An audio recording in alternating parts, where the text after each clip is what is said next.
From the heart of Congo to the pinnacle of boxing, Martin Bakoli's story is one of royal blood and relentless pursuit. Born into a tribal kingdom, Bakoli traded his princely status for boxing gloves, embarking on a journey that would see him rise to the #1 heavyweight ranking in the WBA.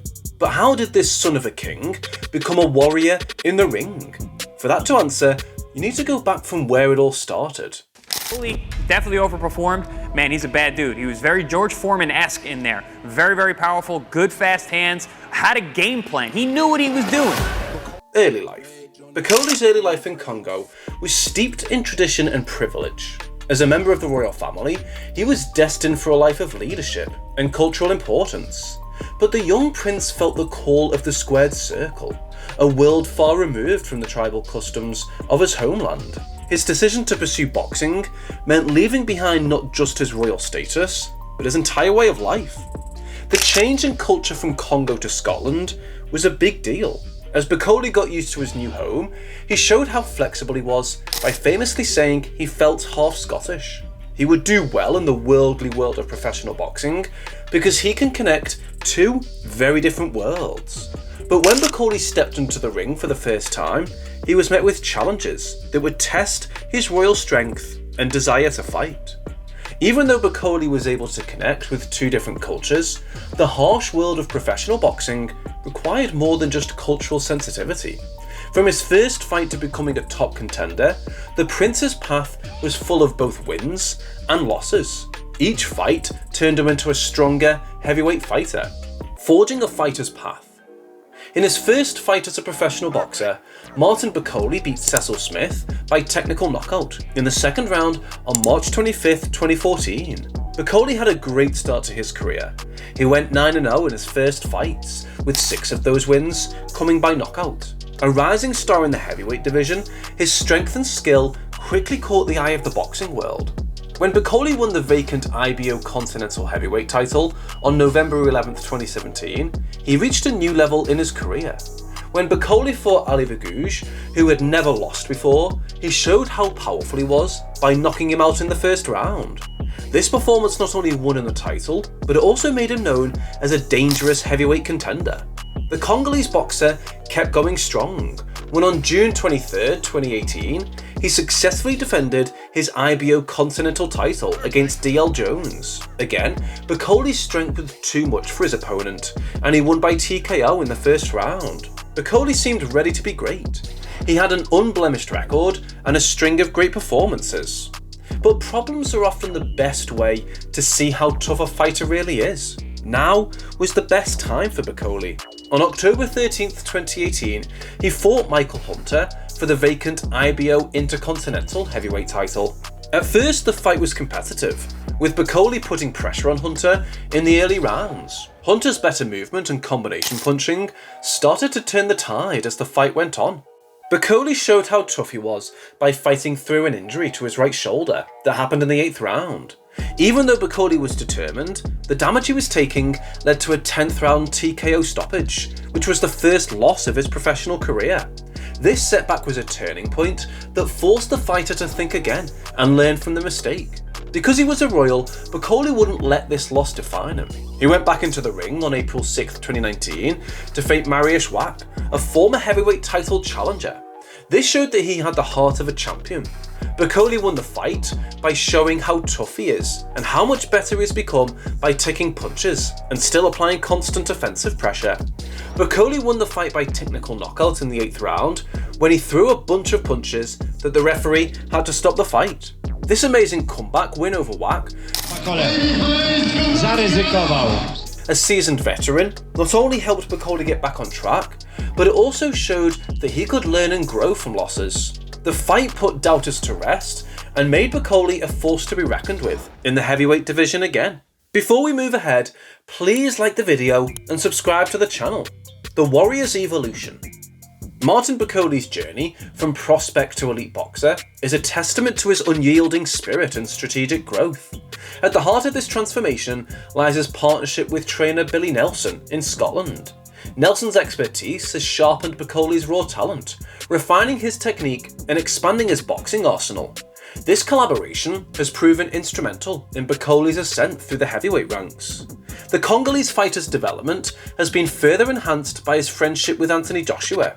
Serving as Joshua's sparring partner has provided Bakoli with invaluable experience, exposing him to world-class competition in a controlled environment.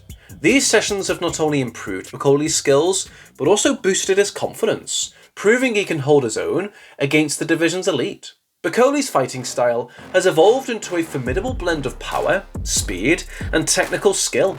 His punches carry knockout potential, yet he's not simply a brawler. Bakoli's improved footwork and ring IQ allow him to set up his shots effectively, making him a dangerous opponent at any range. This combination of attributes has made Bakoli a nightmare matchup for many in the heavyweight division. The culmination of Bakoli's hard work and evolution was on full display in his recent victory over Jared Anderson. Entering the fight as an underdog, Bakoli showcased his strategic acumen and improved skill set. He effectively utilised uppercuts to exploit Anderson's weaknesses, a tactic that demonstrated his ability to adapt and execute a game plan under pressure. After his triumph over Anderson, Bakoli's words revealed the depth of his motivation. "I planned it, I said it, and I did it. This is what I'm doing for my baby and my country." This statement underscores the personal and patriotic drive fueling Bakoli's quest for boxing glory. Despite his impressive performances, Bakoli has faced challenges in securing high-profile fights. His trainer, Billy Nelson, believes that many fighters are actively avoiding Bakoli due to the threat he poses. "He's the most gifted, talented fighter I've ever trained, and I've had some very good fighters," Nelson stated, highlighting the potential that makes Bakoli such a daunting opponent. Martin Bakoli's journey from Congolese royalty to heavyweight contender has been marked by triumphs in the ring, but it's a personal victory outside the ropes that's transformed his outlook on boxing. In 2020, Bakoli became a father, an event that reshaped his motivation and drive for success in ways he never anticipated. Beyond the ring, the man behind the gloves. The birth of his son changed Bakoli's career in a big way. "Before, I was only fighting for myself, but now I'm doing it for my son and my family," Bakoli said. This change in how he thinks has made his already strong determination even stronger, giving his performances a deeper sense of purpose. Bakoli has become a father at the same time that he has risen in the heavyweight rankings. However, this rise hasn't been easy. Even though he has a lot of impressive skills and accomplishments, it has been hard for him to get big fights. When asked about this, Bakoli's trainer Billy Nelson said, "So many people have avoided him, as I'm sure you're aware." Potential opponents' unwillingness to play has made it hard for Bakoli to get to the top of the division. Even though these problems exist, Bakoli's goals keep growing. His goals are not only to win the championship, but also to make history in his home country. "I would love to fight in Glasgow again, but the other dream I hold is to return home for another Rumble in the Jungle style bash in the Congo capital of Kinshasa," Bakoli said. Bakoli's desire to bring world-class boxing to Congo shows how much he cares about his roots and his hopes for the future of the sport in Africa. Bakoli wants to do more than just win a fight or title. Without any doubt, he wants to get all the belts in the next few years. This strong statement shows Bakoli's long-term goals for his career, which are now connected to his role as a father and his desire to leave a lasting legacy. Bakoli's become a serious contender in the heavyweight division thanks to his recent performances, which are important for his goals of winning championships. He is very mature and dedicated because he can handle the challenges of being a father and professional boxing at the same time. Now each victory in the ring has more meaning for him because it's not just a personal victory, it's also a step toward protecting the future of his family. A legacy in the making. Martin Bakoli went from being a royal in the Congo to becoming a heavyweight contender, which shows how determined and tough he is. His unique path, which brought together two very different cultures, is similar to the stories of famous boxers who came from nothing to become great. Bakoli wants more than just personal success. He wants to bring world-class boxing back to Congo, like the famous Rumble in the Jungle. Bakoli has become a formidable opponent in the heavyweight division, thanks to his growth as a fighter and his newfound drive as a father. He believes Bakoli is very talented and has said, "He's the most gifted and talented fighter I've ever trained." Bakoli wants to win championship belts and inspire people in his home country, he has the potential to have a long-lasting effect on boxing, which could change the heavyweight scene for years to come.